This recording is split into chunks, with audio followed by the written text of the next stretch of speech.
Hello বন্ধুরা, কেমন আছো সবাই? চলে এসেছি আর একটা মিনি ব্লগ নিয়ে। কিছুদিন আগেই চলে গেছিলাম একটা পুজো বাড়িতে, আর ডেকোরেশনটা দেখলে তোমরা কি সুন্দর করে সাজিয়েছে। এটা একটা বেসিক্যালি বাড়ির কালী পুজো। তো মায়ের মুখটা একবার দেখো কি সুন্দর লাগছে।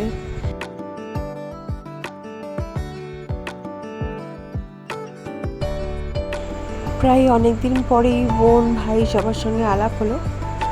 তো এই জন্য যেখানে খাবার দিচ্ছিল, তো সেখানে আমরা চলে গেছিলাম খেতে। আর সেই দিনকার এত বৃষ্টি, ভীষণ বৃষ্টি, ঝড় হচ্ছিল, এই জন্য মাথাটা আমার পুরো ভিজে গেছিল একদম। ভাই বোনদের সাথে খুনসুটি তো আজীবন লেগেই থাকবে।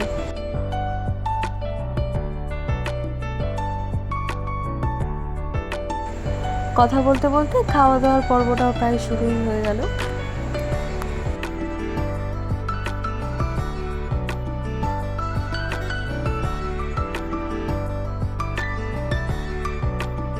এই বৃষ্টি ভেজা মাথায় নিয়ে চললাম বাড়ি। টাটা।